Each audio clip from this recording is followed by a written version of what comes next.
வணக்கம் மக்களே. இன்னைக்கு நம்ம பார்க்க இருக்கிறது விக்னேஷ் கார்த்திக் அவர்கள் இயக்கி இருக்கிற ஹாட் ஸ்பாட் டூ மச் அந்த படத்தை பற்றி தான் பார்க்க போகிறோம். வாங்க பார்க்கலாம்.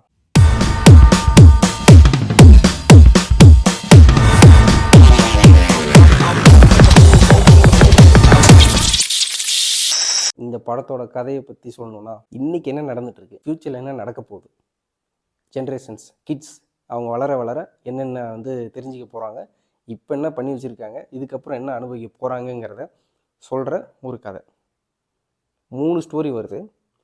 3லையும் வெவ்வேறு விதமாக டார்கெட் பண்ணி இன்றைக்கி இளைஞர்களுக்கு நம்ம எதை கற்றுக் கொடுக்கணும், எதை சொல்லிக் கொடுக்கணுங்கிற மாதிரி அந்த பிளாட் எடுத்து இவர் பண்ணது ரொம்பவே அற்புதமாக இருக்குது. அது பாராட்டத்தக்கது.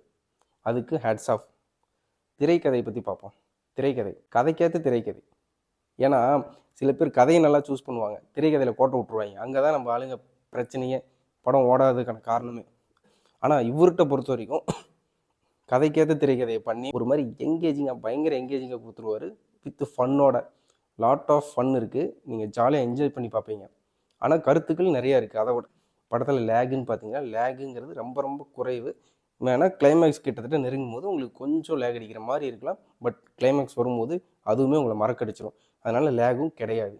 ட்ரைலர் எக்ஸ்பெக்டேஷன், ஃபஸ்ட்டு பார்ட்டில் ட்ரைலரை பார்த்துட்டு பயங்கர ஒரு கான்ட்ரவர்சி ஆகி அதுக்கப்புறம் படத்தை பார்த்து எல்லாம் நல்லா இருக்குன்னாங்க. இதில் ட்ரைலரில் கான்ட்ரவர்சி ஆகலை, பட் படம் கான்ட்ரவர்சி ஆகும், கண்டிப்பாக ஆகும்.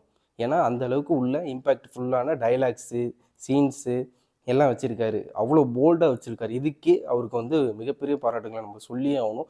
யார் என்ன வேணால் சொல்லுங்கள், நான் என் படத்தின் மூலிமா 4 பேத்துக்கு நான் ஒரு கருத்தை சொல்லுவேன் அப்படின்னு சொல்லி அவர் அதில் ஸ்ட்ராங்காக நிற்கிறாரு. நம்ம அவர் கூட நிற்கிறோம். ட்ரைலரை பார்த்துட்டு வாங்க. அதை விட உங்களுக்கு பிகெஸ்ட் சர்ப்ரைஸு உள்ளே இருக்குது. சரி, ஆக்டர்ஸ் எல்லாம் எப்படி பண்ணியிருக்காங்க வரேன். பிரியா பவானி சங்கர் அவங்க வராங்க, அங்கங்கே வராங்க, நல்லா பண்ணியிருக்காங்க. முக்கியமாக அந்த ப்ரொடியூசர் அவர் ஃபஸ்ட்டு படத்துலேயே ஒரு புதுசாக இருக்காரு அப்படின்னு நினச்சோம். ஆனால் இந்த படத்தில் அதே மாதிரி தான் கலக்கிட்டாப்பில். கொஞ்சம் கொஞ்சம் தான் வருவார், சூப்பராக பண்ணியிருக்காரு. முக்கியமாக இந்த கதையோட மெயின் கேரக்டர் 10 நிமிஷமாக வருவார். ஆனால் மெயின் கேரக்டர் அவர் தான், எம்எஸ் பாஸ்கர் சார். சரியான கேரக்டர். அவர் வர்ற சீனு கண்டிப்பாக சொல்கிறேன், உங்களுக்கு கை தட்டாமல் உட்காரவே முடியாது. அந்தளவுக்கு பர்ஃபார்மன்ஸும் சரி, அந்த டைலாக்காக இருக்கட்டும், அவரோட கேரக்டரைசேஷனாக இருக்கட்டும், பயங்கரமான ஸ்ட்ராங்கான ஒரு ரைட்டிங்கு, அதுக்கேற்ற பர்ஃபார்மன்ஸு கொடுத்துருக்காங்க. இன்னொரு பெஸ்ட்டுன்னு சொன்னீங்கன்னா தம்பிராமையா அவர்களை சொல்லலாம். அவருமே அவருக்கு கொடுத்த இம்பேக்ட் ஃபுல்லான ஒரு கேரக்டராக இருக்குது. அதை ரொம்பவே நமக்கு இம்பேக்ட் பண்ணுற மாதிரி அவர் பர்ஃபார்மன்ஸ் பண்ணியிருக்காரு. ரொம்ப ஸ்ட்ராங்கான பர்ஃபார்மன்ஸு. ஏன்னா போன இதில் அவர் தான் ஸ்கோர் பண்ணார். இந்த இதில் அவருக்கான ஸ்கோப்பு அவரே கம்மியாக வச்சுட்டாரு. நான் வரல, நான் கதையில் மட்டும் பேசிக்கிறேன் அப்படின்னு சொல்லிட்டு கேரக்டர் வைஸ் அவரே வீக்காக பண்ணிக்கிட்டாரு. அது ஒன்று தான் வீக்கு. மற்றபடி மற்ற கேரக்டர் எந்தெந்த கேரக்டருக்கு என்னென்ன தேவை, எவ்வளோ தேவை அப்படிங்கிறத கரெக்டாக கச்சிதமாக எழுதுனனால நமக்கு பார்க்க பயங்கர கனெக்டிங்காக இருக்குது. நீங்கள் எல்லாமே படத்தோட ஒன்றி தான் பார்ப்பீங்க. உங்களுக்கு அதை விட்டு வெளியே வர மாட்டீங்க. அந்தளவுக்கு கேரக்டரும் பர்ஃபார்மன்ஸ் பண்ணியிருக்காங்க, ஒரு கேரக்டருமே. சரி, இந்த படம் யாருக்கு பிடிக்கும் பிடிக்காது, ஃபேன்ஸுக்கு மஸ்ட் வாட்ச். இன்றைக்கி மங்காத்தா படம் ரிலீஸே ஆகிருந்தாலுமே ஃபேன்ஸை பொறுத்தளவில் இந்த படத்துக்கு இன்றைக்கி வராமல் இருக்கலாம், 2-3 நாளில் ரிவ்யூ பார்த்து கண்டிப்பாக இதுக்கு கூட்டமாக போக தான் போகிறாங்க. ரொம்ப நல்ல ஒரு படமாக அவங்களுக்கு இருக்கும்.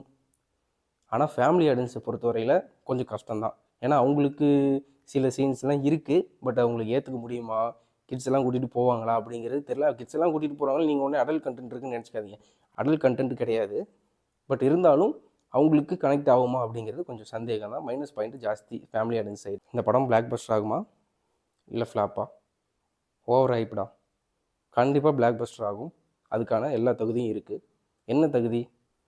Actors, characterization, writing, performance, music, screenplay, இது எல்லாமே ப்ளஸ்ஸு. அதனாலேயே இந்த படம் பிளாக் பஸ்டர் ஆகிறதுக்கான எல்லா வாய்ப்புகளும் இருக்குது. தேட்டருக்கு போய் ஒரு தடவை பார்க்க ஒரு ஒர்த்தான படமாக இந்த படம் அமைஞ்சிருக்கு. இந்த படத்தில் ஒரு அட்வைஸ் இருக்குது, அதை மட்டும் நான் சொல்லிக்க விரும்புகிறேன். இது படத்தை விட்டு வெளியே தான் போகுது, ரிவ்யூ விட்டு வெளியே தான் போகுது. இருந்தாலும் நான் சொல்லி ஆகிற கட்டாயத்தில் இருக்கேன்.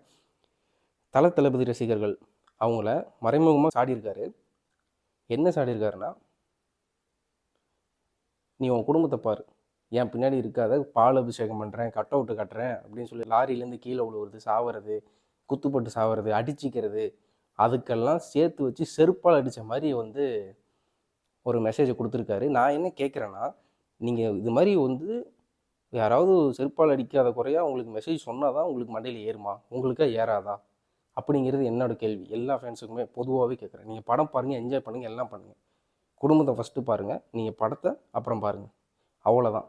இந்த மெசேஜை நம்ம விக்னேஷ் கார்த்திக் டைரக்டர் அவர்கள் தைரியமாக போல்டாக சொன்னதுக்கு அவருக்கு பெரிய பெரிய ஹேட்ஸ் ஆஃப் நம்ம சொல்லியே ஆகும். இந்த படத்துக்கு எங்கள் டீம் கொடுக்குற ரேட்டிங் பாருங்கள். நீங்கள் படம் பார்த்துட்டு நான் சொன்னது சரிதானா அப்படிங்கிறத கமெண்ட்ஸில் சொல்லுங்கள். முக்கியமாக ஷேர் பண்ணுங்கள். Bye guys.